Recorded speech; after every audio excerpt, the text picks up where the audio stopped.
Chapter 6. Renae spent most of the following day sitting on the couch with her tablet watching X-Files. She thought about putting the show on the big TV, but her grandmother had claimed it for her stories. So instead, she wore earplugs and propped her iPad against her knee and held it with her good hand.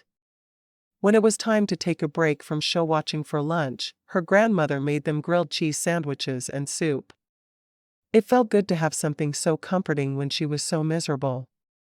"I told your mother I'd be in charge of supper tonight," Grandma said as they sat down at the table with their lunches. "What are you hungry for?" Renae sighed. She'd had her heart set on Siren's tacos. "I don't know. Something easy is fine. How about I just make a couple of burgers for you?" "That would work.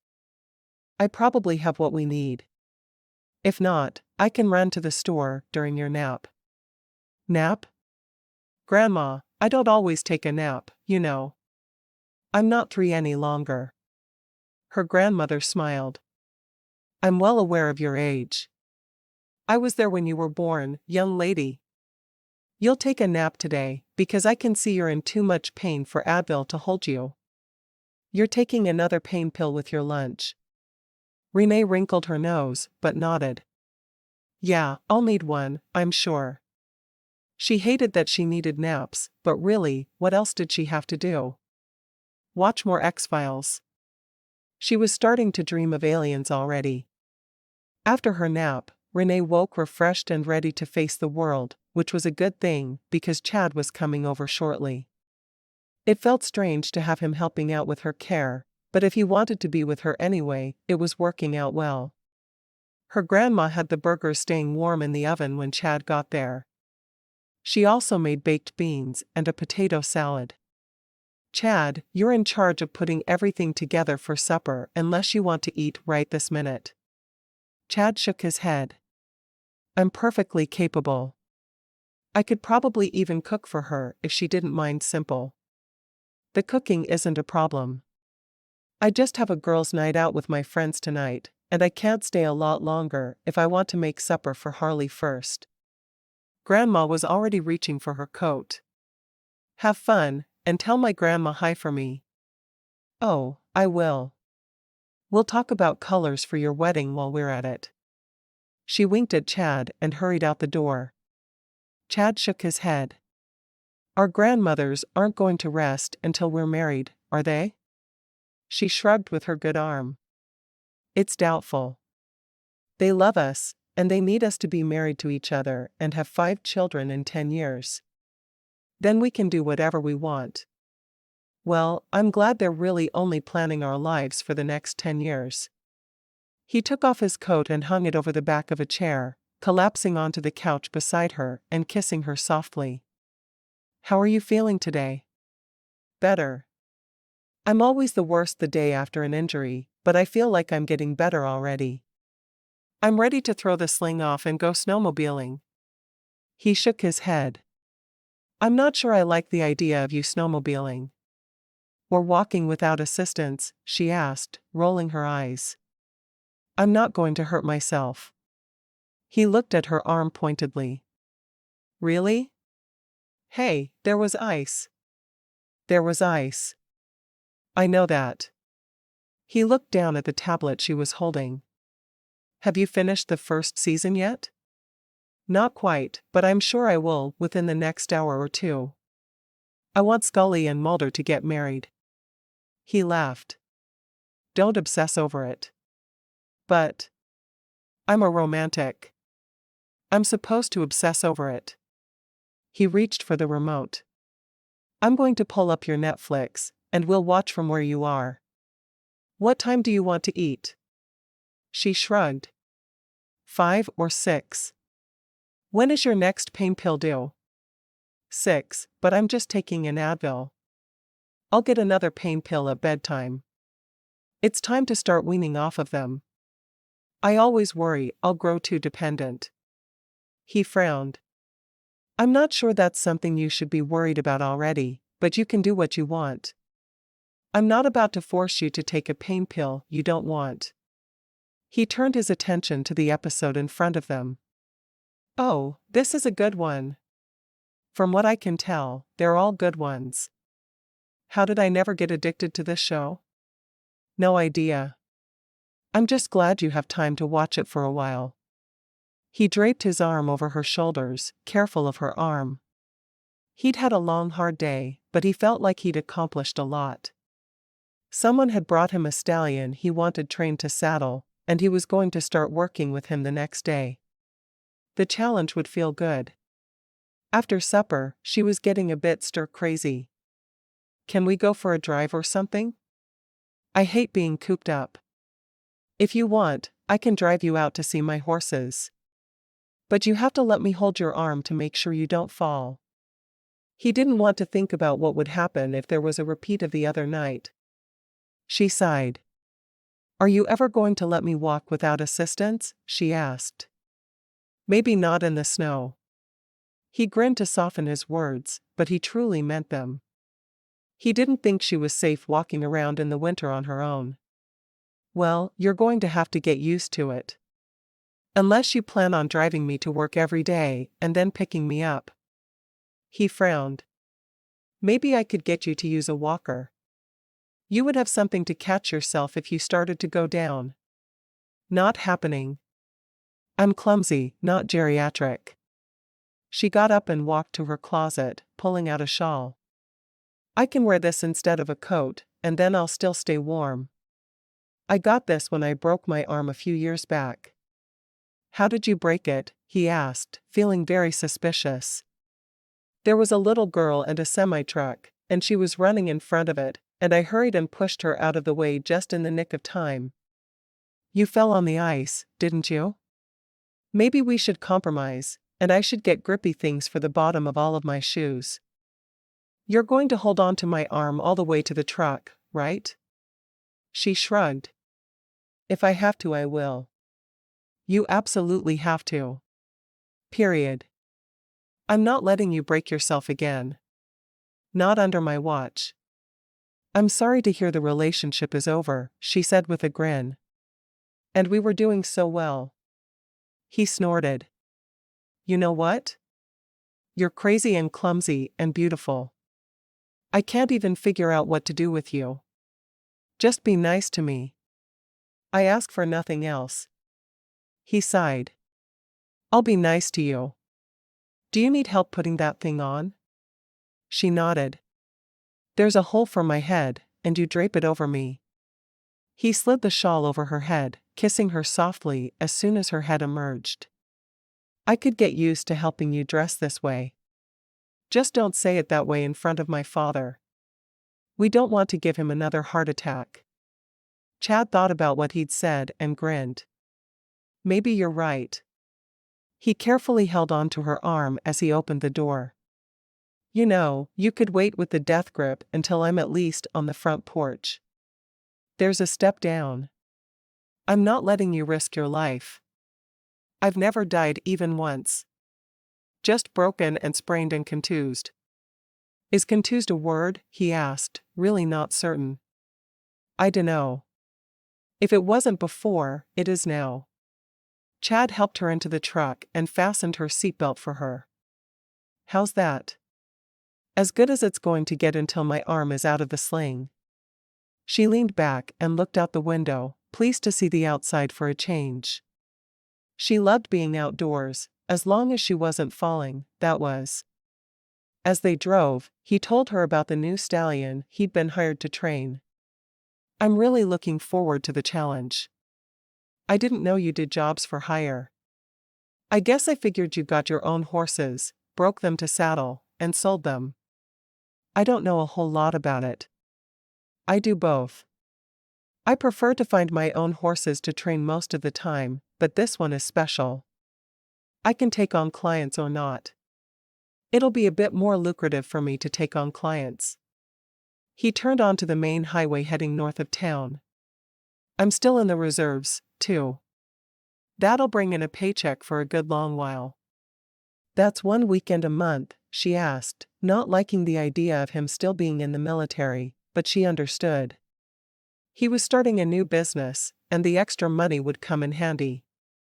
Yeah. I was in for 12 years on active duty. If I do another 8 in the reserves, I qualify for retirement. That doesn't sound like a bad deal. I wonder if Bobling is planning to do the same. He said he goes by Jake now, he said, glancing at her as he stopped at a four-way stop. Don't you think you should call him that? Renae shrugged. Jake doesn't sound like my brother. He's always been Bobling. But Bobling sounds like a cross between Bob and a duckling. It makes him seem like he's a tiny little duck with feathers everywhere. I guess that wouldn't feel like a good name for a Marine, huh? I'm sure his buddies would go insane if they heard anyone call him Bobling. He'd never live it down. Chad couldn't believe how bad he felt for the man he'd gone to high school with. Bobling? Who on earth wanted to be called Bobling? Probably. But he's been Bobling since before I was born. It might be time for everyone to remember to at least try to call him Jake. I'm sure he'd appreciate it. He slowed the truck as he stopped at his ranch. It wasn't a big operation, nothing like the Quinns, but it was his. All his. Renae peered out the window at the big house. Oh, what a pretty old ranch house. I really like it. I have been saving money for this place since before I left for the army. I always knew this is where I wanted to end up. Then why the army? He shrugged. Free training in the field of my choice. I was able to save almost every dime I made for my future. Retirement at 40. It made sense. Bobling gave all of those reasons, too. She opened her door to get out of the truck, and he ran around to help her down. You're not falling on my watch. She laughed. You keep saying that. I already have. 4 times. I will fall, and I will get hurt, and we will both just move on from there. He mumbled something about bubble wrap again, and she laughed. I'm not sure even bubble wrap would keep me safe. It doesn't seem like it would. I mean, I've been breaking myself for a very long time. How can we change a lifetime of habits with a little bit of shipping material? I'm not thinking a little bit. I'm thinking a huge roll bigger than you are. She rolled her eyes. You've lost your mind.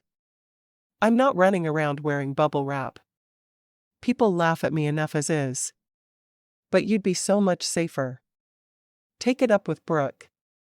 She'll give you all the medical reasons a person can't safely spend their life running around wearing bubble wrap. With her feet firmly on the ground, she looked at him. Do I get to see the house and the stables, or just the stables?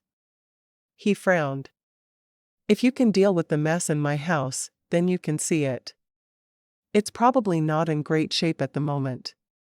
When I'm not working, I'm spending time at your house. I don't care if it's messy. If there are clothes for me to trip over, I'm sure you'll gallantly lay your coat over them so I won't fall. You are the only person in the world who can trip over a piece of lint. I'm not sure a coat is going to fix things, but I'll do my best. She glared at him. You can't join the ranks of people who constantly make fun of my clumsiness if we're going to date. It's not fair. I think it's very fair. But I'll do my best to pretend I think you're as graceful as a prima ballerina. That would be wise. Do you know what the true meaning of caring for someone is? He'd almost said love, but he wasn't quite certain he was ready to say that word aloud around her. He was saying it in his head often, but not aloud. She stopped walking and looked at him. I've to God hear this. It's not simply not seeing the faults in someone you care for. It's seeing their faults and caring despite them. So you're saying that by seeing my faults, you're one step closer to caring for me? Yup. Isn't that good to know? I'm not just playing games with you. I wish we could play some games. I can't even properly hold a hand of cards at the moment. She let him guide her to his front door, his hand firmly under her elbow. You know I'm just going to knock us both over, right? Nope. I'm here to save you from yourself. She ignored that as she went into the house with him. He was right, and it was messy, but it wasn't terrible. It looked as if it had been cleaned and cleaned well within the past couple of weeks. She walked around, picturing the house the way she'd decorate it. She was sure he'd love that. Walking into the kitchen, she saw that the appliances could use an update, but all of them at least looked like they were in working order. "How many times have you cooked in here?" she asked. "Are we including microwave meals as cooking in here?" She shook her head. "Once then. I made a frozen pizza." She wasn't sure she was going to consider that cooking, either, but she couldn't argue with everything he said. That would get annoying quickly. Tombstone or DiGiorno? Oh, DiGiorno all the way. I love their self-rising crust thing. Were there vegetables on the pizza? It's not a real pizza unless you have at least a few veggies. Sure, he said. Tomato sauce was a veggie, right? Then I guess that really was cooking. She walked out of the kitchen and into the living room. There was a couch and a love seat. It would be a good spot for entertaining because it was so open. All of the windows were uncovered, but that didn't matter much as far out in the country as he was. How many bedrooms? 4. And 3 baths. I think it's the perfect place to raise children. He waggled his eyebrows at her, and she laughed. Are you trying to lure me into a long-term relationship with your house? I'm not so sure that will work. I'm not above trying anything. My grandmother had a talk with me, and she told me if I let you get away, I was the biggest idiot alive. Renae choked on her laugh. Are you kidding me? That's even more forceful than my grandmother has been. What's been in her and sure? No idea, but I think it should be taken from her. He shook his head. And she told me she's making quilts for our future grandchildren, and that meant we'd better have babies who would need them. My grandmother was knitting little booties while we were watching TV together today, but I pretended not to notice. They could easily be for Roxy and Siren's future baby anyway. Yeah, they could. Do you think they are? No idea. But they could be, and I'm going to concentrate on that for now. She looked around. You don't have a dog? You need a dog. You can call him Rover and teach him to fetch your slippers when you come in the door after a long day of work. Do I have to name him Rover? That's never been one of my favorite dog names. I suppose the name is up to you, but he is a figment of my imagination, and you could be kind and bow to my will, just this once. I bow to your will by letting you hold on to my arm every time I step outside. Tit for tat. Chad shook his head at her. I'm really not sure what I'm supposed to do with you, Renae Quinn. Me neither. But it looks like you're stuck with me if you want to keep your grandmother happy. That won't be too terribly difficult, will it? I hope not. I'm starting to think that God put you on this earth simply to torment me and make me crazy. It's definitely a possibility. I do like tormenting you. She walked to him and put her good arm around his neck, pulling his head down for a kiss. Of course, I make up for it in kisses. That you do. Chapter 7. Chad led Renae through the stables next. He wanted to show her the horses he had that he would later sell and the new stallion he was training. His name is Midnight, he said, stopping in front of the stallion. Don't get too close. She nodded, understanding that the horse was as yet untrained. I won't. She stared at him in awe. He's beautiful. He really is. They want to use him for breeding, but they also want to ride him. If they gelded him, he'd be easier to ride, but then they can't use him for breeding. So they want the best of both worlds. I'll see if I can work my magic. What made you decide to go into horse training? She asked. When I was younger, I thought I wanted to be a rancher, but I've always had a magic touch with horses. So when I realized this place, where a horse trainer I apprenticed under as a teenager lived, was coming available, I talked to him. He said he'd keep running until I was out of the army, and I gave him 1,000 down before I left. I know it doesn't sound like much, but to a boy who spent all of his time working until he left, it was a fortune. I can see that. I'm glad you were able to take it over. Yeah, Mr. Feinstein has been planning on retiring forever. He wanted to move to Florida, where the warmth would be better for his joints.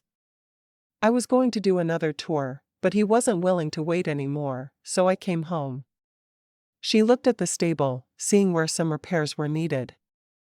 I'm sure you'll love this place more than anyone else ever could. I know I will. This is where I belong. I knew it from the first moment I stepped foot on the property 15 years ago. And now it's mine.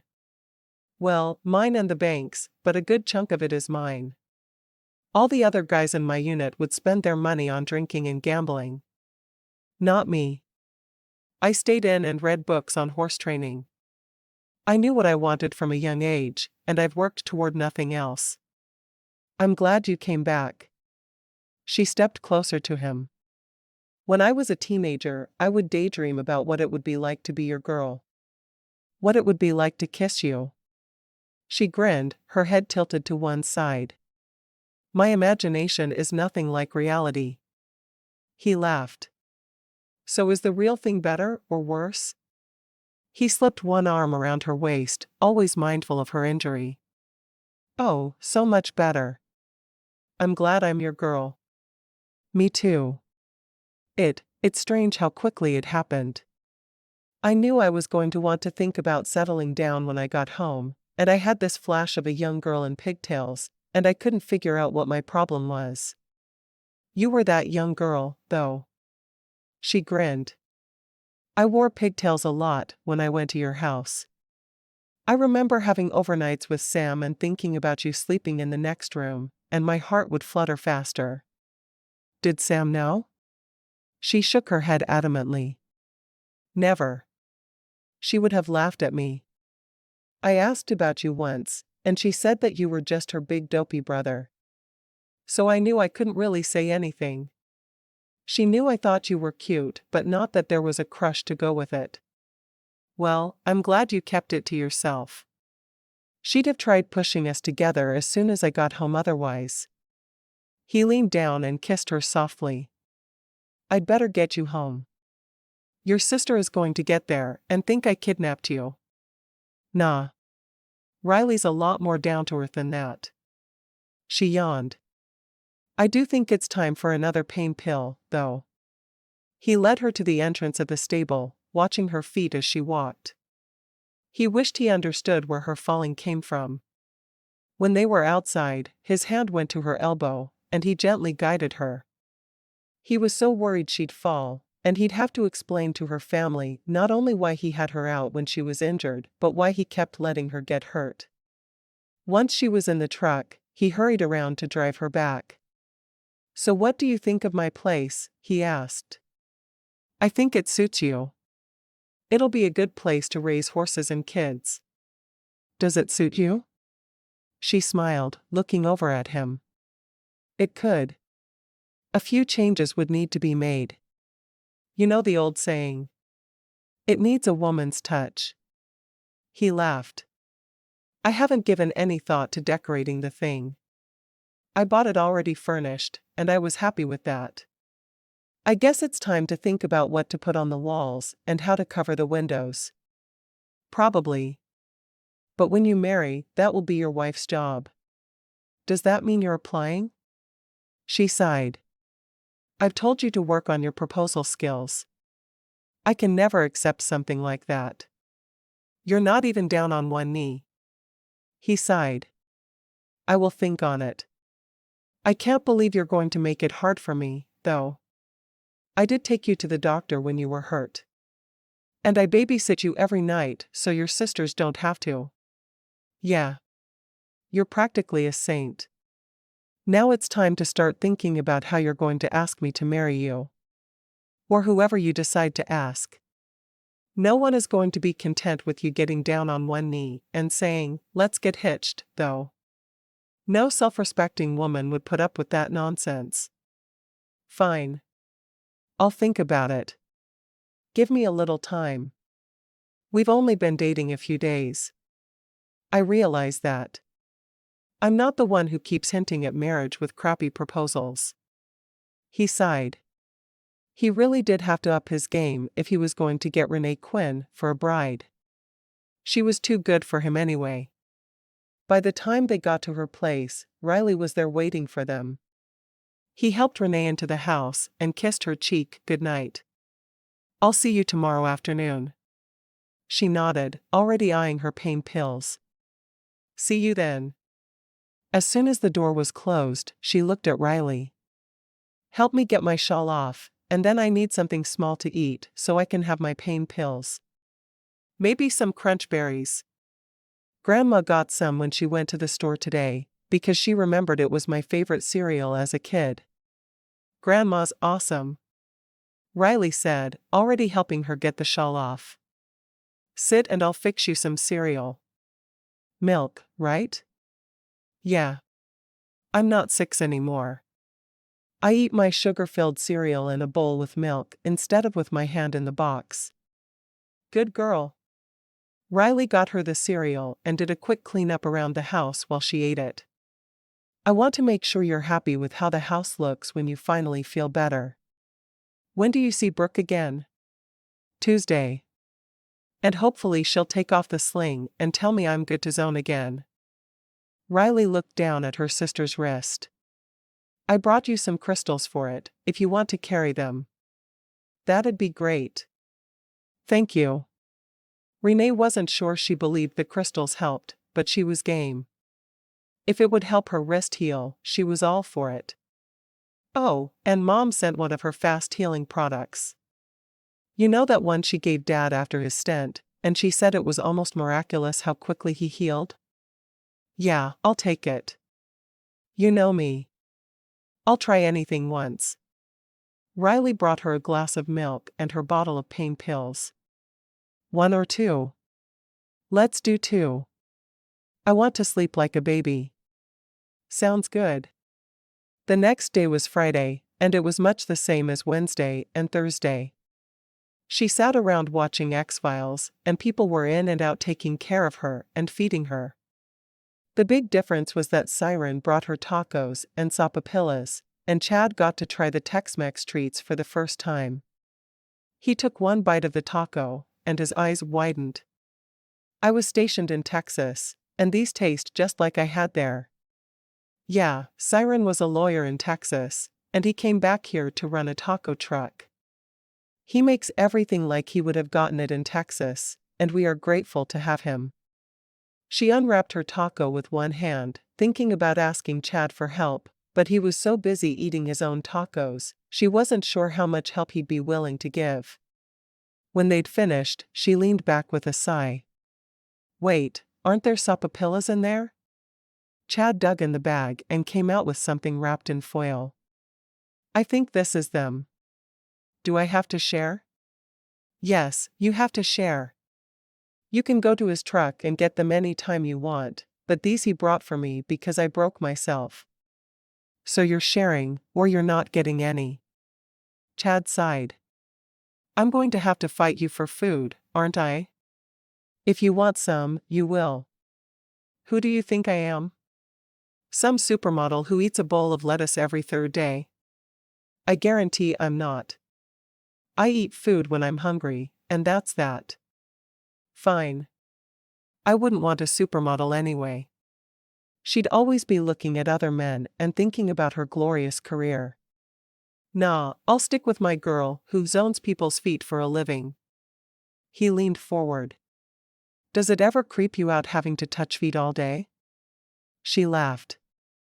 I wondered when that question was coming. Feet don't really bother me. I wash my hands before and after, and if I see a fungus, I won't touch, but for the most part, it's just like massaging any other part of a person. She ate her last bite of sopapilla and reached for a napkin. She could feel the honey on her top lip. I love tacos and sopapillas, but they're both so messy. Yup. but so good. I think they make up for the mess factor with their sheer yumminess. He took a sip of the Coke he was drinking and sighed. So what are we doing tonight? Watching X-Files? She shrugged. I don't know. Maybe we can get crazy and play a board game. I'll probably need help, but even I need a break from constant binge watching of a show. I can understand that. All right. Where are your games? That closet, she said, pointing to a closet right there next to her bathroom.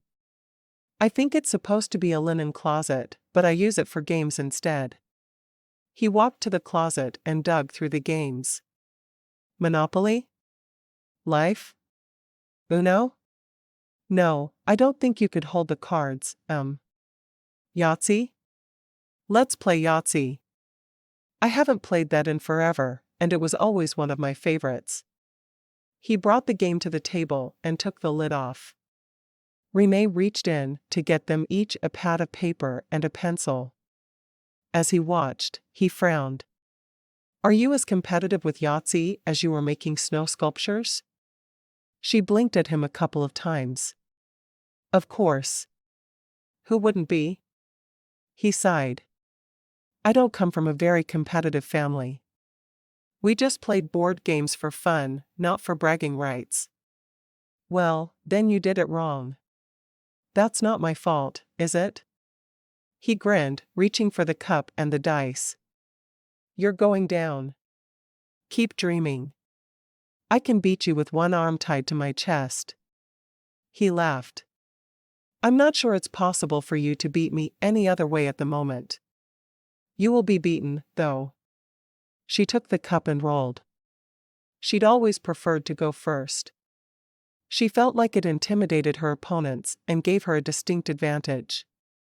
She beat him 3 games in a row before her sister arrived. He turned to Renae and said, You saved me. She's been beating me at Yahtzee all night. She cheats, Renae announced. It was as if it was the most normal thing in the world to say about her sister. Always has. Don't ever play Monopoly with her. She hides $500 bills under the table. Chad looked at Renae, his eyes skeptical. Did you cheat? Oh, I didn't have to cheat against you. You're terrible at Yahtzee, but I would have if I'd needed to. I feel betrayed. He couldn't believe she would cheat and she'd announce it so calmly. She shrugged. If you're not cheating, you don't want to win badly enough. I'm not sure I like that reasoning. Oh well. She helped him pick up the game while Renae stood off to the side watching. Do I get to see you tomorrow? She asked. He nodded. Yes, but I'm still not sure how I feel about the whole cheating thing. What are you guys doing tomorrow? Renae asked. Riley asked me to get her a couple of crystals from Ambrosia's shop, but I'm not in the mood to go in there. I always get headaches from the incense she burns, and I don't need that. We can go for you, Renae said. Or if he doesn't want to go, I will. You're not walking around outside without me until you're healed. You have to be all better before you hurt yourself again. Renae covered her mouth with her hand to hide her laugh, but Renae knew what she was doing. You're supposed to be on my side if you want me to do this for you. Technically, you'd be doing it for Riley. Renae sighed. Just give me a list of what she needs. I'll go see what I can find. Sounds good. Ambrosia's supposed to be having a sale on all crystals that start with a tomorrow. I have no idea why, but Riley made a list of what she needed that starts with A. Who would have a sale of things that start with A? Chad asked, truly confused. He'd never heard of such a thing. Ambrosia, the 2 sisters said in unison. What time are you coming over tomorrow? Renae asked. I'm not sure if Grandma is planning to come over or not, but I think I could be alone for a while. I'm getting used to doing for myself with only one hand. Renae made a face, obviously disagreeing with her sister, but she didn't argue. I don't know either. Chad looked between the two of them. I'll be here about noon. Will that work? Renae nodded. Works for me. I can help you dress before I leave, Renae said. And then you two can hang out tomorrow after he gets here. I'll call Grandma when I get up and let her know you're covered. Sounds good. Renae got to her feet and gave Chad a one-armed hug. Someday I'll let you win a game, she said softly. He shook his head. I'm not sure why I keep coming back here. Because you like me. That must be it. He leaned down and kissed her cheek. Be good for Renae. Yeah, right. I might play Monopoly with her. I brought that new Cheaters edition you got me for Christmas, Renae said with a grin. Chad stopped with his hand on the doorknob. Monopoly has a Cheaters edition? What is wrong with this world? We're not all Boy Scouts, Renae said with a grin, watching him shake his head. See you tomorrow, he said before opening the door and disappearing. Did you cheat? Renae asked, eyeing her sister. I really didn't have to. He got a full house and took 2 in his ones. He didn't even have a full house yet. He stinks at Yahtzee. Renae grinned. We'll have to invite him over to Mom's for the next game night. He won't know what hit him. Renae laughed softly. I think the combined gaming power of all the Quinns would make his brain explode. Probably. I like him. You do? Renae nodded. He's good for you. I haven't seen you laugh this much in years. You really needed him in your life. I just hope he gets over the fact that he thinks I need to have someone helping me whenever I walk outside. Oh, please. You know as well as I do that you need a keeper. At least you found a guy who seems to want to apply for the job.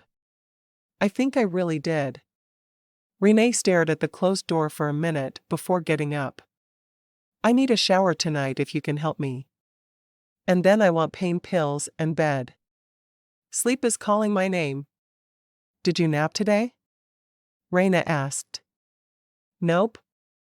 Grandma tried to make me nap again, but I'm only taking pain pills at night now, so I didn't feel the need. I think she just wanted to be able to watch her soaps in privacy. Are you still making sound effects for Grandma's soaps? You know how she hates that. I've been watching my own thing. I don't even notice when people are making weird faces. She probably is just remembering that you usually do that and not wanting to put up with your nonsense. Renae shook her head. I'm going to go get you some pajamas. I'll do a load of laundry while I'm here for you as well. Thanks. I almost asked Grandma, but I didn't think she should need to do my laundry. Renae headed to the bathroom, knowing her sister would be right behind her. Good choice. Chapter 8. True to her word, Renae helped Renae get ready before she left for work the following morning. Renae sat on the couch, waiting for Chad to arrive. She was doing well enough she didn't have to be on the pain pills as much, and she wanted to take the bandage off for a while, but she didn't dare do it without Brooke's permission. When Chad got there, he found her waiting for him. Have you eaten? He asked. She shook her head. No, and I'm hungry. We should go get tacos from Siren. He laughed. I was thinking either pizza or the pub. She wrinkled her nose. Pizza is more of a two-handed thing, and if we go to the pub, all of my cousins will make fun of me for falling yet again. Okay, so no pizza and no pub. We could go to the burger place down on Main Street. It wasn't that the tacos didn't sound good, but it was 14 degrees outside, and he didn't want to stand in the long line that went along with Siren's taco truck in the cold. That would work. I can get chicken nuggets, and those are one-handed. All right, let's do it. Do you need help putting your over-the-head coat thing on again? Yes, please. She thought it was cute that he couldn't remember the word shawl. She thought he was cute. He went to the closet and got it for her, bringing it back and slipping it over her head. There. Now, let's go. Do you want to go to Ambrosia's shop first or to lunch? Her stomach chose that moment to let out a large growl. I think I need lunch. He grinned at her, taking her arm as they stepped outside. Sounds like lunch is very needed. My stomach is a little cranky. Renae made me cereal before she left, but that's been a while. Renae was careful as she stepped down her front steps. She could feel his eyes on her with each movement she made. I'm not going to die between my front door and your truck. Sure. He made sure she was in the passenger seat and buckled before he started the truck. How's the training going with that new stallion? She asked. He's a pill. He fights everything I do. I've never worked with such a hard-headed horse. From the sound of his voice, Renae knew he was excited at the challenge. That thrilled her. I'm glad you're enjoying it. Is it that obvious? Absolutely. I love that you enjoy your work so much. I love what I do, too. I wish I understood what you do a little better. It's reflexology, right? Yes, but it's reflexology that's done in a specific order and exactly the same way every time. I've been doing it for years, and I love it. A lot of people are able to release emotions from zones that they wouldn't be able to release otherwise. Interesting. I do hope you'll show me when you have two hands again. He didn't necessarily want her to zone him, but watching her zone someone else could be very interesting. Tell me about this place we're going to get crystals. And what kind of crystals? Well, you know Riley does energy healing using crystals, right? I don't even know what that means. Renae laughed. Well, the theory is that every crystal has a frequency, and our bodies react to those frequencies. A couple of common stones are rose quartz, which is the crystal that's most used for your heart chakra and for healing the heart. It's got a million other qualities, but it's a good one. And amethyst is another. Riley wants me to pick up several good-sized amethysts since they'll be on sale. Because they start with A. Right. The shop is a little strange. Everyone loves Ambrosia because she's a sweet woman, but she's really kooky. She might try to tell your fortune, and if she does, just let her. She won't be right. She studies the crystals, but I'm not sure how much she really understands how they work, if that makes sense. He grinned. I think I'm looking forward to meeting her. I don't remember a crystal shop when I was in town before. I can't remember when she opened it, but it might have been just after you left town. You'll like her, though. Everyone does. Sounds like I'm in for an interesting day. Of course you are. When I run out of an essential oil I need for my foot zones, I tend to go to her as well. She carries most of what I need. I usually order from Butterfly Express, but sometimes I'll go to her if I'm in a pinch. She also has some books on magic and tarot cards and weird stuff like that, but I tend to just go for the crystals and essential oils. Chad pulled into the burger place that was known as the best in town.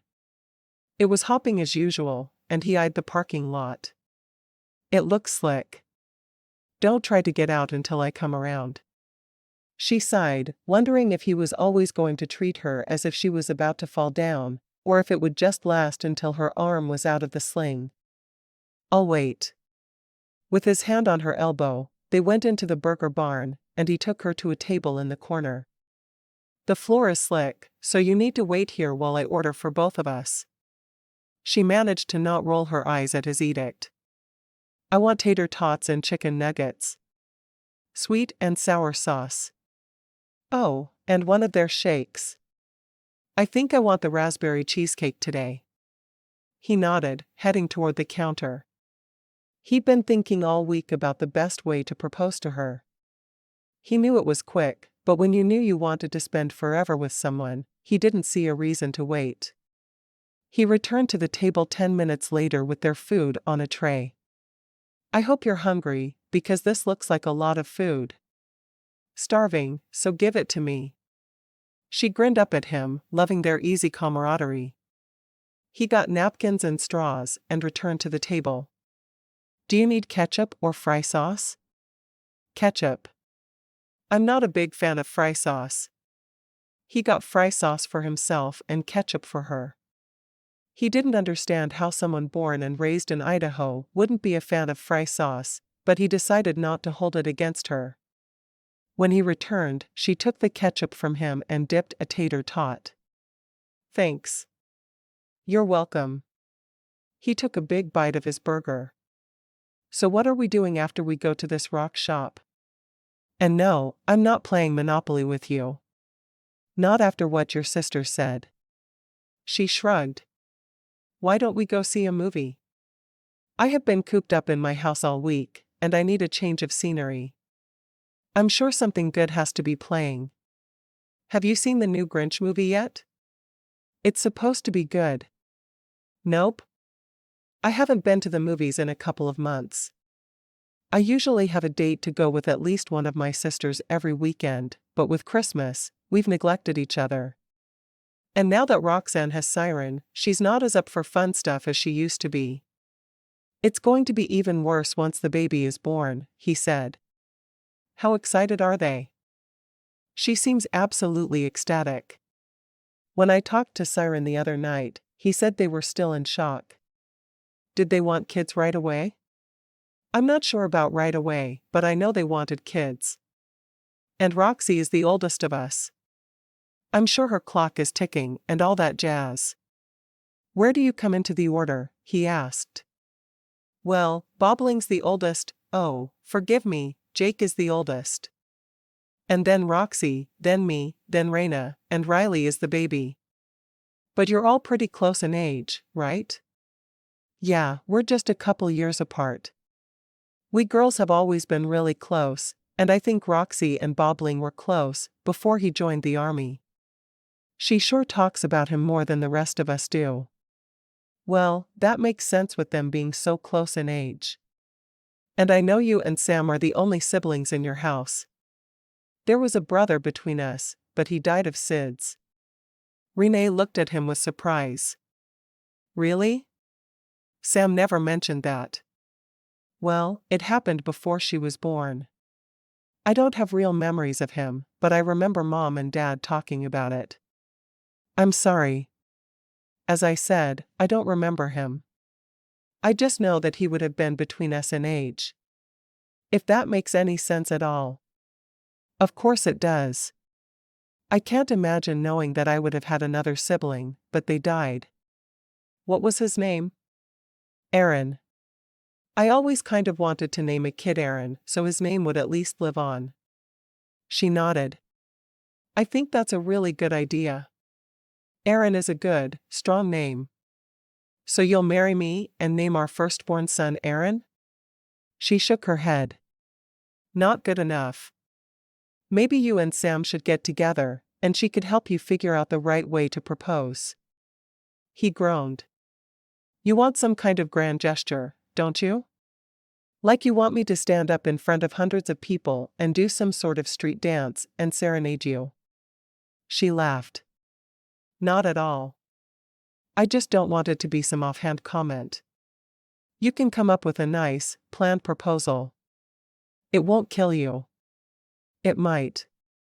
Just think about all the romantic movies you've seen, and think about which had the best marriage proposal. Start watching the Hallmark Channel if you can't figure anything else out. Almost all of their movies end in a marriage proposal. The Hallmark Channel? Please tell me you're joking. Real men don't watch Hallmark. Well, they should if they want to have a real woman fall in love with them. The shows can get pretty sappy, but they always end in a happily ever after, and trust me. Women want happily ever afters. I'm not sure I can do it. It might kill me. Tell you what, if you haven't figured it out before Bobbling comes home, I'll have him watch some Hallmark with you. You two should learn all you can about women outside of war zones. She winked at him as she dipped another tater tot in ketchup. Then I'd better figure it out before Bobbling comes home, because that would absolutely make me crazy. Well, maybe you'd learn something. She glanced over at the door as it opened and noticed her cousin Andrew coming in with his fiancée, Rachel. He spotted them and approached the table. "Hey, cuz. What are you doing here?" Andrew noticed her sling then and grinned. "Did you fall again? Is it broken? Don't look so amused that I fell." "It's not broken. Just a bad sprain." He shook his head. "You're such a mess." Renae decided to ignore him. "Hey, Rachel. I can't believe you're marrying this freak." "Well, I needed to be part of the Quinn family, and he seemed like the best option." Rachel grinned at her. She'd been working for the family for years, and she and Bob had joked about how she should be one of his daughters since her name fit with the others. Andrew made a face. "Just remember, my name is not Quinn. I'll still be able to call my boss Uncle Bob. All will be well with the world." Renae grinned. "Glad you are going to be able to be a cousin, if not a sister. We'll still be the kind of sisters we've considered each other for a while." Rachel looked at Andrew. "We're going to get food. I am recommending the chicken nuggets today." "Well, I'll probably still go with the bacon cheeseburger." "You enjoy." With that, the other couple was in line and ordering. "It's nice that your family has embraced her so quickly. I felt really welcome at the New Year's party as well." Chad took another sip of his drink, looking at her. "But I promise, I won't marry you for your family." She sighed. "Real proposal. You cannot ask me to marry you that way." "Fine. Real proposal. I'll get thinking about it." As soon as they finished their meal, they headed to Ambrosia's store for the sale. Renae fished her list out of her purse, using only one hand. It took twice as long as it should have, and she vowed to clean out her purse as soon as she had two hands again. Ambrosia smiled at her as she walked in. "And which of the RS are you?" "I'm Renae." She hated the question, but she was certainly used to it. "And this is Chad. We're shopping for my youngest sister Riley today. She had to work, but she wanted to get in on your sale." "Very smart of her. If you need help finding something, you just let me know." "I will." Renae looked down at her list as she wandered over to the area where the Stones lived. Chad looked at her list. "Are there really that many crystals that start with the letter A? You'd be amazed. There are more crystals than I could begin to name." She reached out and picked up a piece of Amazonite, holding it in her hand and feeling the vibrations. "This one is good." She picked up a piece of paper and a pencil. "You write down what I'm buying and what the charge is." Chad shrugged, doing as she instructed. He didn't know why it was important, but he'd do it. He wrote down Amazonite and the price beside it. "Like this?" "Perfect. I'm trying to find amber. I think that's the hardest stone to find." She looked through the entire display without finding it. "I guess she's out as usual. Riley might have to order that from the internet." As she carefully chose the stones her sister needed, Chad wrote down each thing and the price. When they were finished, he carried the basket to Ambrosia. Chapter 9. Once they were back at her place, Renae decided she needed to confront Chad about the way he'd been making fun of her for falling all the time, rather than letting herself get so angry for it that she started yelling at him without meaning to. "Are we watching X-Files?" he asked. She nodded. "Yes, but can we talk about something first?" He sat down beside her on the couch, looking at her for a moment. "I promise I'm going to come up with a good proposal. It won't be an offhand comment, but I need to think about it for a while first." "Yeah, you will if you want me to actually marry you, but that's not what I want to talk about." Now that she had him sitting looking at her and waiting for her to say something to him, she wasn't sure how to start. "What is it? Is something bothering you?" "Yeah. I know you're joking when you talk about me falling all the time, but it's really making me crazy." My whole life people have called me Grace because I'm so ungraceful, and it's been a huge joke. I don't want that from you. He frowned at her for a moment. I haven't been joking. I've been really worried about you. He shook his head. I'm sorry if it felt like I was teasing you. I never meant it that way. She blinked at him a couple of times. You mean, you've really been trying to keep me from falling again every time you've made a joke about it? Yes. I'm deathly afraid you're going to fall and crack your head open. What if I'm not with you, and you fall, and there's no one to take you to the ER? Renae sighed. This was even worse than she'd thought. I've been taking care of myself for a very long time. If I'm missing from where I'm supposed to be, someone will check on me. And my neighbors are all friends at this point. But the bottom line is, I don't think I'm quite as clumsy as you think I am. It's just been snowy and icy since we started seeing each other. They were unfortunate slips. So you don't fall as much in the summer? Not as much. I mean maybe 2 or 3 times per summer. She shrugged. You don't think that's excessive? He asked softly. He couldn't remember the last time he'd fallen down. I'll admit it's more than most people, and I avoid doing some things that I worry about, but it's not like I need a keeper or someone to follow me around everywhere holding my arm to make sure I don't fall again. I mean, maybe I do right now to keep from hurting myself more, but most of my falls end up with no injury at all. He looked at her skeptically. He'd heard too many people make comments to her to believe that.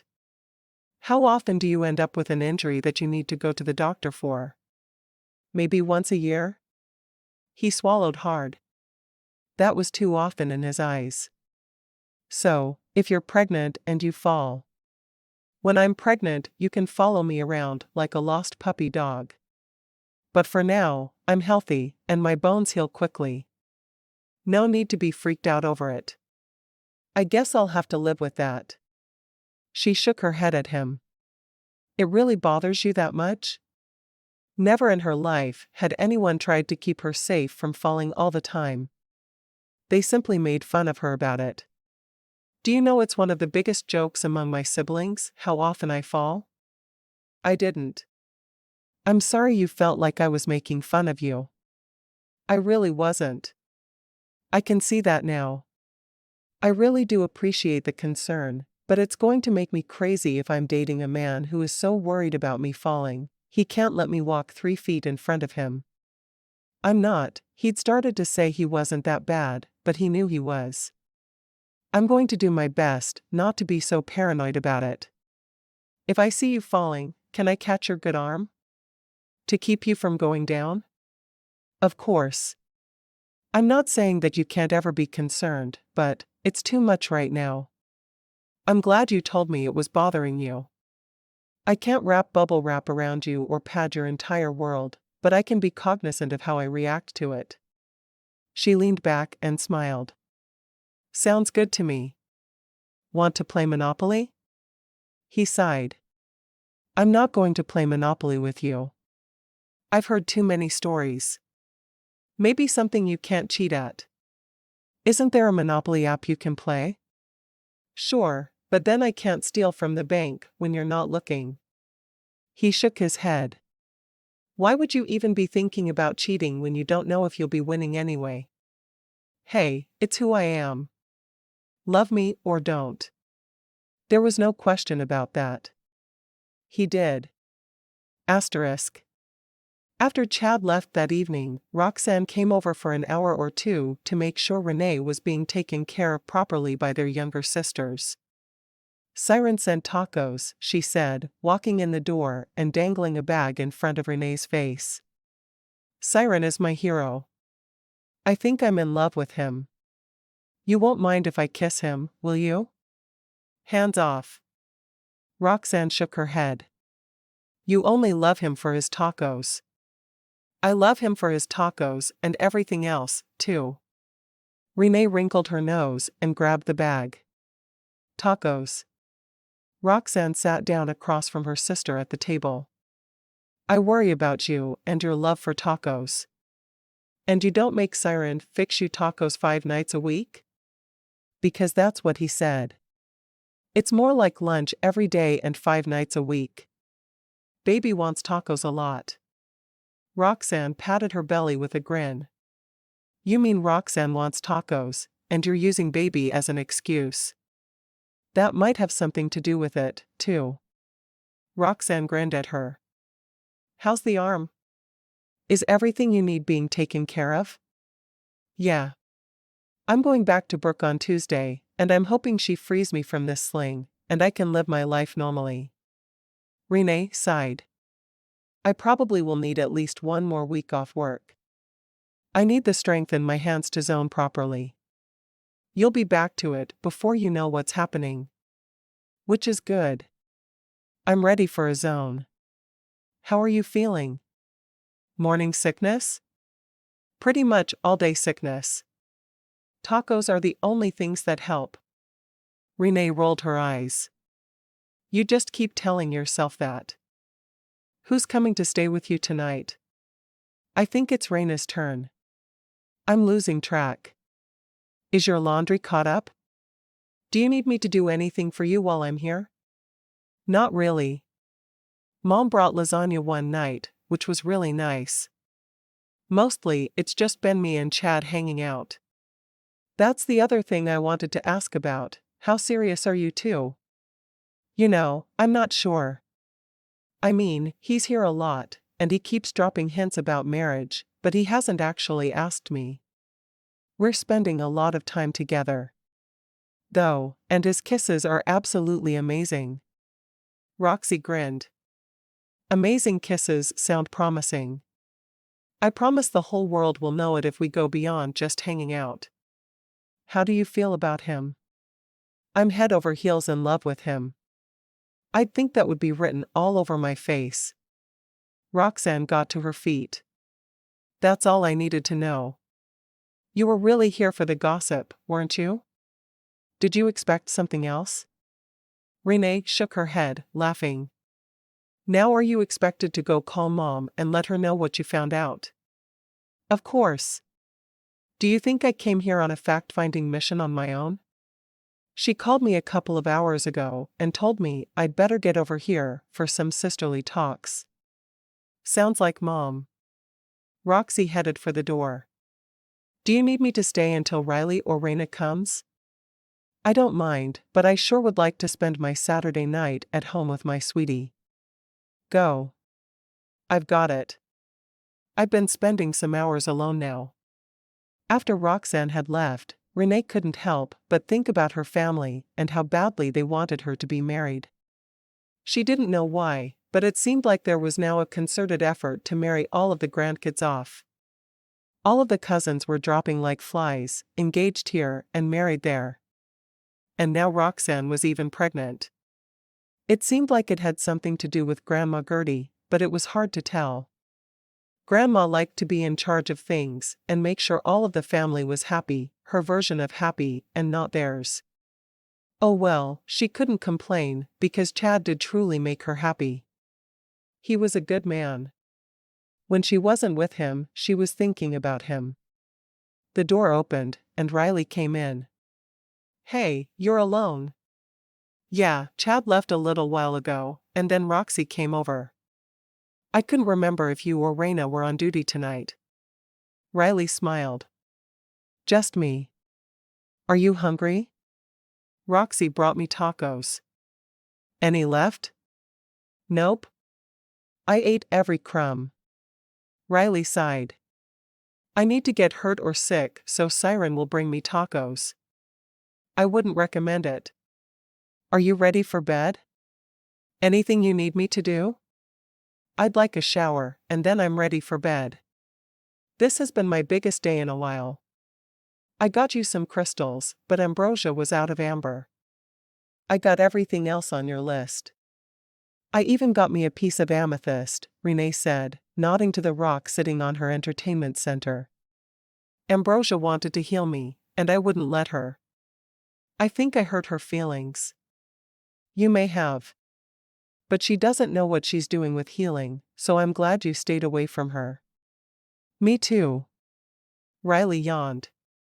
Let's get you ready for bed. I need to sleep myself. Sounds good. Asterisk. When Chad got there around noon the next day, he grinned at her. Sam wants us to come for dinner today. You up for it? Renae nodded. What's Sam up to? He shrugged. She just said that since you were broken anyway, she would fix us lunch, and we could spend some time with her. She complains she doesn't get enough of your time these days. That's because she's so busy with Ricky. Renae protested. She was always willing to spend time with her best friend. Sam was waiting for them when they got there. I made enchiladas, and before you ask, Siren gave me the recipe for them. He said it wasn't proprietary, since he doesn't usually sell enchiladas from his taco truck. Sounds good to me. Renae said. What kind of enchiladas? I made a beef with a sour cream sauce. He said there was a restaurant that did that in Texas, and he loved it. I'll try anything. Renae saw that the table was set already. How can I help? Sam looked at her arm in the sling. Why don't you just let me serve you this time? Okay. Renae almost laughed at her friend's expression, but she was able to hide it. She had been joking when she offered to help. As they ate, Ricky asked Renae what happened to her arm, and Renae took the opportunity to come up with a good story. She didn't want to admit she'd fallen again. I was climbing one of the mountains near us, and there was this little girl, just sitting there on the side of the mountain. She looked scared. So I picked her up and carried her all the way down the mountain. By the time we reached the bottom, my arm was sore, so I had to get it wrapped up so I couldn't use it for a while. Ricky's eyes were wide. Really? Yup. I'm a hero, and I'm just a little bruised for it. Good story, Sam said sarcastically. Renae fell down on the ice. Ricky giggled. I did that, too. It hurts. And I landed on my wrist wrong. But my story was better, wasn't it? Except in the true story, Chad said, I saved her. I took her to the doctor, and the doctor put her arm in a sling. I was the only one there to help her. Uncle Chad is the best. Ricky said, a big grin on his face. I am. I admit it. Chad took another bite of his enchiladas. These really are good, Sam. Are you sure you cooked them? I happen to be a good cook. Just because I wasn't when I was in junior high doesn't mean I haven't learned since. He shrugged. I just remember feeling poisoned after a few of your meals. I never poisoned you. I burned dinner a few times, but I never poisoned you. Sure. Renae grinned. You sound like my family. Bobbling claims each of us tried to kill him with our cooking at least once. Any idea when he's coming home? Sam asked. Yes. He said he'd be here in either September or October. He needed to check the dates to be sure. But he's not re-enlisting. Now the hotel will have a personal trainer. I forgot he was going to do that. It makes sense, though. He was always so into working out. And he's gotten more training while in the army. I'm sure he's going to be good at it. Dad is excited to have him home, and Mom is over the moon. She has been so worried while he's been gone. She's sure he's going to die in Afghanistan. Sam nodded. I remember those days well. Mom was so freaked out while Chad was gone. She grinned at her brother. Things sure are nicer around here now that you're home. Chapter 10. After supper, they played a game together. It had to be one Ricky could play, so they played Candyland.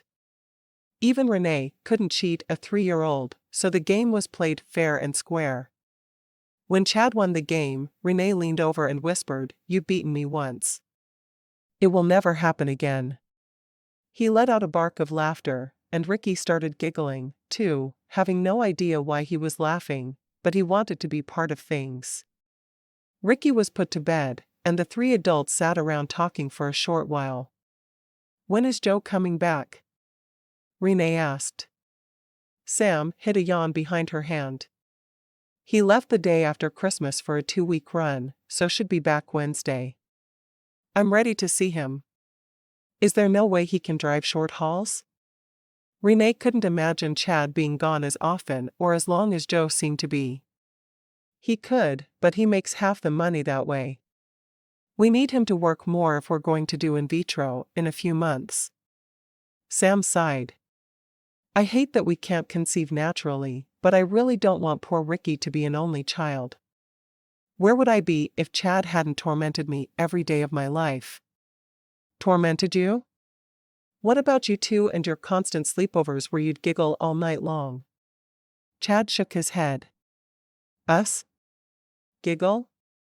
Renae exchanged a look with Sam, and the two of them laughed.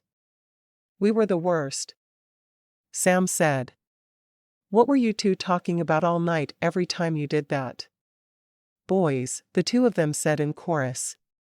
"Why did talking about boys make you giggle so much?" he asked, really not understanding. Renae shrugged.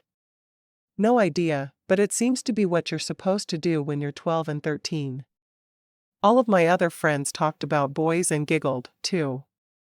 Sam nodded. "Yup. It's that age. I think there's a code book somewhere that says junior high girls must giggle about boys for a minimum of 5 hours a week. We were always so studious at school that we saved it up for the weekends when we'd have our sleepovers." Chad sighed. "I guess I'm not meant to understand." "When you have daughters, I think you'll finally get it," Sam said. "And I'll have nieces to spoil." "What makes you think I'm having multiple daughters?" he asked, frowning at his sister.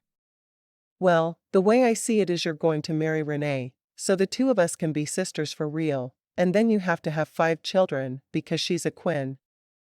At least 2 of those have to be daughters, so the world can continue. So I'll have nieces." "Your reasoning leaves a lot to be desired," Chad said, shaking his head. "I have a hard time believing the two of us are related sometimes." "Me too. But we are, so you get to feel all happy and stuff." Sam got to her feet. "I'm thirsty. Do either of you want anything to drink?" Renae shook her head, and Chad asked for a Coke. As soon as Sam was out of the room, Chad whispered, "Are you sure all Quinns have 5 children? What if we want 4 or 6? Genetics cannot be overcome.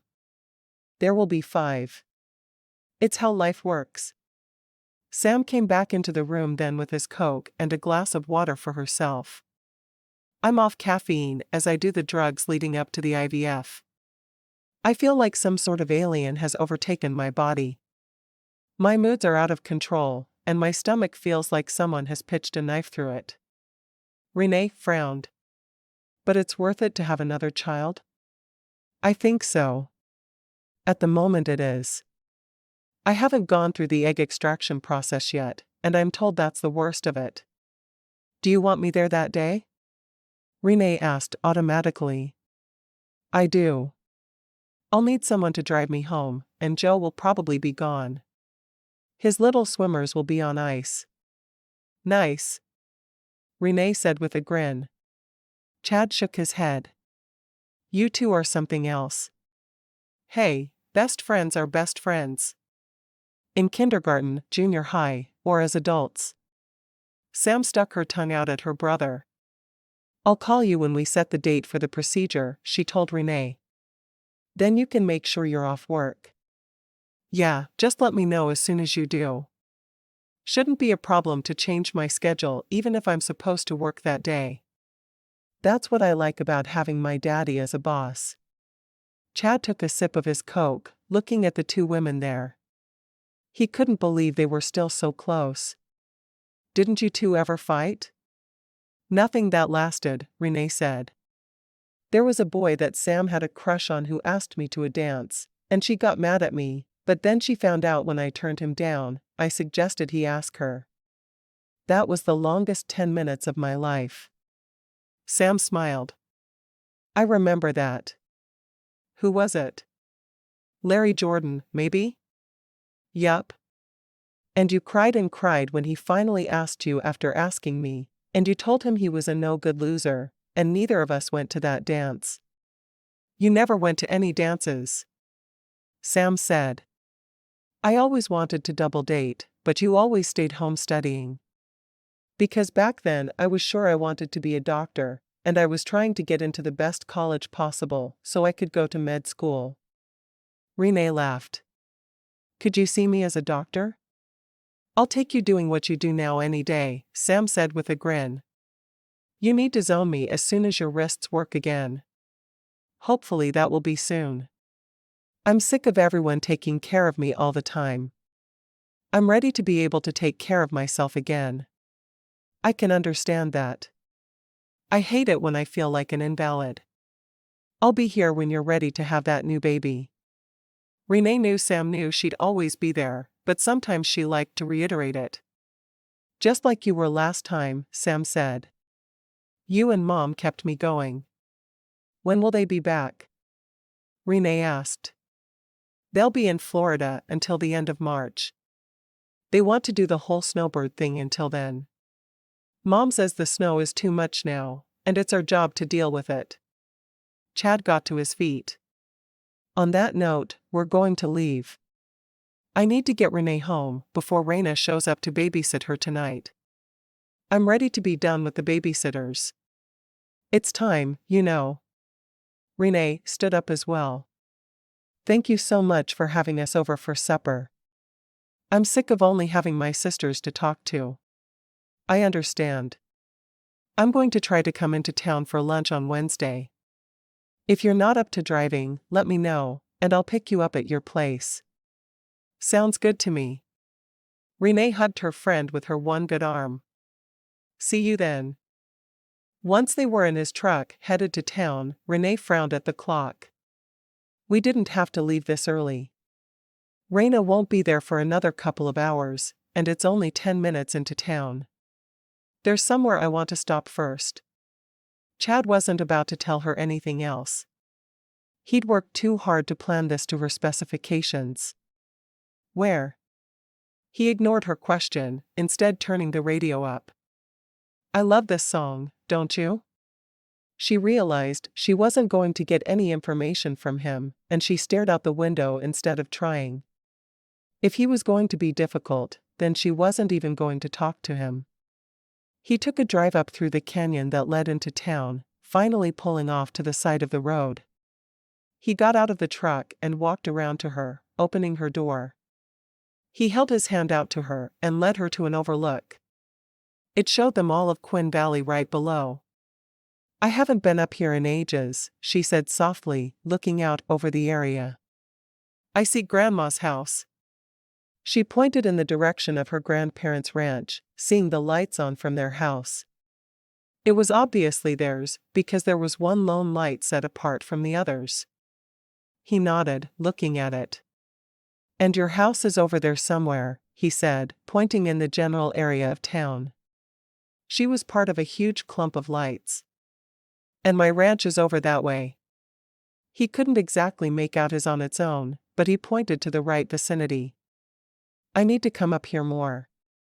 Especially in winter. My whole world is spread there beneath me. She sighed, contentedly, leaning against his side. Thank you for reminding me. It's my whole world now, too, he said softly. I wanted to bring you to the most beautiful spot overlooking our whole valley. You know why? Renae turned and looked at him, shaking her head. I have no idea why. I thought this would be the perfect place to ask you to marry me. Is this good? Yes, but that's not your proposal, is it? Her heart sped up, excited to know the moment was upon them. He was finally going to ask her to marry him. Finally might seem harsh to anyone else, but she'd been waiting for this moment since she started 7th grade. He shook his head. I'm not going to get down on my knee in the snow, but, he reached into his pocket and pulled out a ring box. Wait. I can't put it on the right finger because of the sling. I guess I'll have to wait. He started to stick the ring back into his pocket, but she stopped him. Just try to back out now. He laughed. Renae Quinn, I love you more than life itself. You're no longer that annoying girl who made my sister stay up all night laughing. Now you're the girl who makes me know that I'm home. I'm finally home. Will you marry me and make me the happiest man alive? Renae nodded, feeling the tears start to run down her face. I will. When? He shrugged. Next weekend should be good. She thought about it. I'll still be off work, so that'll be perfect. I need to see if Roxy can get me the ballroom at the hotel. She threw her arm around him and kissed him. I love you, Chad Duncan. Let's have babies. He laughed. I'd rather wait a year or so for the babies if that's all right with you. Whatever. Just so you know we're having them. She stood on tiptoe and kissed him once more. Let's go back where there's self-service, and we'll tell everyone. Starting with Roxy, of course. She needs to let us know if we can do it next weekend. I really don't want to wait. Neither do I. What's the point? When you know someone is right for you, waiting is just stupid. We're not stupid people. He laughed, holding her close. We're not. Let's do this thing. As they drove down the mountain, she thought about everyone she needed to call, knowing Roxy had to be first, but then she needed to call her meddling grandmother. She would be so happy that her favorite graceful granddaughter had found the man of her dreams. As soon as they were into phone range, which rarely happened in a canyon, she called Roxy to ask about a date for the wedding. Is the ballroom open next Saturday? She asked in lieu of greeting. Roxy paused for a moment. Yup. Why? You want to get married? Or an engagement party? I thought maybe a wedding. At 2. That work for you? Yup. You need food? Tacos. I'll let Siren know he's catering. He'll give you a good price. Perfect. Thanks. Wait. Roxy exclaimed. What? I have other calls to make. Planning a whole wedding in 6 days isn't going to be easy. Renae waited to hear what her sister had to say. Congratulations, and I love you. Tell Chad welcome to the family for me. Will do. Renae ended the call and looked at Chad. We have the ballroom at 2 on Saturday. Now to see if the pastor can marry us. Renae didn't go to church every single week, but she was definitely a believer and had a good relationship with her pastor. After another quick phone call, she smiled. We're in. Now I have to call my grandmother. With all her meddling, trying to get us to marry, she needs to be one of the first to know. Wait until we get back to your place. Then you can call yours while I call mine. I don't want either of them to think they're more special because they got the call first, and you know they're going to compare notes. They will. Renae sighed. You're absolutely right. We need to call them together. 5 minutes later, she placed a call. Hi, Grandpa. Is Grandma there? This is Renae. You don't have any words for your sweet old grandpa? What is wrong with you, Renae Quinn? Renae grinned. Grandpa wasn't the easiest person to talk to on the phone with his hearing issues, but she'd tell him and let him tell Grandma. It would be fun that way. Okay, Grandpa, you get to be the first to know. I'm marrying Chad on Saturday. Will you come to my wedding? She made sure she spoke loudly so he'd understand her. Grandpa laughed loudly. Gertie, you need to talk to this granddaughter of yours. She's lost her mind. Grandma was on the phone a minute later. Hello? Grandma, this is Renae. Chad and I are getting married on Saturday. Do you want to come to the wedding? Instead of answering, Grandma fussed at Grandpa. This girl hasn't lost her mind. She's marrying the man I picked out for her. Now you stop butting in where your nose doesn't belong and go back to your silly old Western. Grandpa watched Westerns constantly on TV. He would channel surf until he found something he'd seen a million times, and then watch it again as if he'd never seen it. You know we'll be there. I'm calling Millie right now. You do that, Renae said after the line had gone dead. She knew her grandma was calling to crow at her old friend, and they'd make plans that Renae would ignore. She looked over at Chad, who was already off the phone and watching her. I'll call my mom in a minute. Really? He frowned at her. Do you have plans for that minute? I just really need a kiss from the man I love. Beautiful proposal, by the way. I didn't think you could do it. He laughed, leaning down and kissing her softly. You should have more faith in me. I will from now on. I promise. An hour later, many more phone calls had been made, and Sam had agreed to be her matron of honor. Her sisters would stand up with her as well, but Sam was her sister of the heart, about to become her sister in reality. She looked over at Chad and wondered how she'd gotten so terribly lucky. She was going to be Mrs. Chad Duncan. It felt odd to know she'd no longer carry the name Quinn, but Duncan just sounded lovely to her. Where are we going to live? My place. Do you own this house or rent it? It's a rental. I know that Riley is looking to move out of Mom's house. I'm sure she'll sublease it from me. We have to think about moving and packing. He looked at her arm. It's going to be a fun week. Of course it is.